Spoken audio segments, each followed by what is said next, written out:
You know, they say inflation is the only thing that gets up more reliably than a rooster on a farm.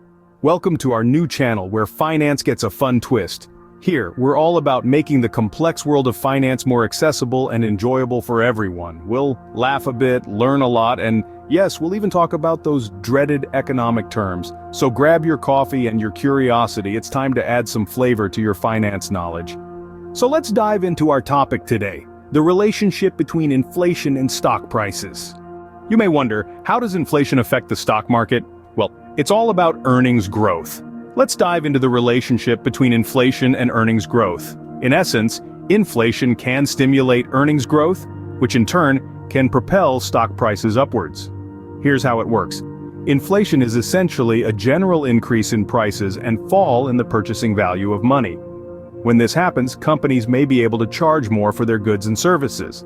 This leads to increased revenue, and if managed well, increased earnings. Think of it this way. Imagine you're running a business selling artisanal chocolates. If inflation goes up, you might be able to raise the price of your chocolates from $5 to $6 a piece. Your customers, feeling the pinch of inflation in their own wallets, understand this and continue to buy your chocolates. Now your earnings have increased without selling any additional chocolates. This is the power of pricing power. Companies with strong branding, unique products, or other competitive advantages often have this pricing power. They can pass on increased costs to consumers without losing business. This ability can be a boon during times of inflation. When a company's earnings increase, investors may be willing to pay more for its stock, leading to a higher stock price. Of course, this isn't always the case. Not all companies can pass on increased costs to consumers. Some may face decreased earnings if their costs rise faster than what they can charge for their products. But, in general, inflation can be a catalyst for earnings growth. Now, it's also important to note that inflation can impact other aspects of the economy, such as interest rates and consumer behavior, which can also influence stock prices. But that's a topic for another scene. So, the next time you see inflation on the rise, remember, it's not all bad news for stocks. Remember, stocks can be a vehicle for wealth creation, even in times of inflation. So stay informed, stay invested, and let your money work for you. If you're finding this information useful, don't forget to hit that like button and subscribe to our channel for more financial insights. Each click brings the world of finance into sharper focus, helping you navigate the terrain of stocks, inflation, and beyond. Your support truly fuels this channel and empowers us to continue delivering these insights. So don't just watch, get involved, hit that like button, subscribe, and join us on this journey to financial literacy. Now let's get back to our discussion on inflation. Let's talk about asset inflation and interest rates. In the grand scheme of financial matters, asset inflation and interest rates are like two sides of the same coin. When we talk about inflation, we're mostly concerned with the rising cost of goods and services. However, inflation also has a profound effect on the value of assets, including real estate, stocks, and bonds. Now here's the thing about inflation. It's a bit like a double-edged sword. On one side, as the value of assets rise due to inflation, those holding these assets can benefit. This is what we call asset inflation. But on the other side, inflation can also lead to higher interest rates. And why is that? Well, central banks often respond to rising inflation by increasing interest rates. This is their way of trying to slow down the economy and keep inflation in check.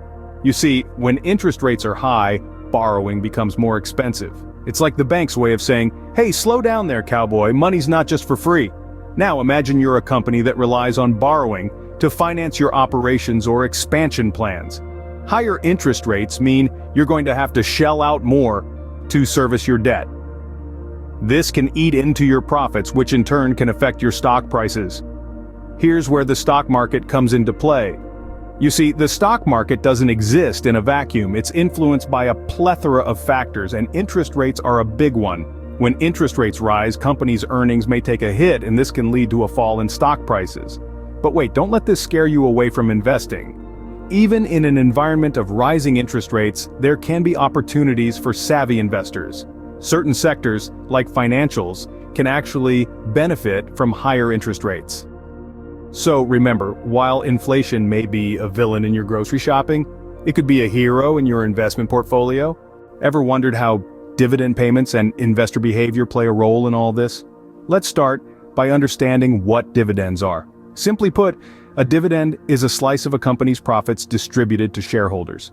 It's a way for businesses to share their success with the people who've invested in them. Now, when inflation is on the rise, companies might increase their dividend payments to keep their shareholders happy. After all, nobody likes their slice of the pie shrinking, right? But here's where it gets interesting. Higher dividend payments can make a company's stocks more attractive to investors. It's like adding an extra cherry on top of the sundae.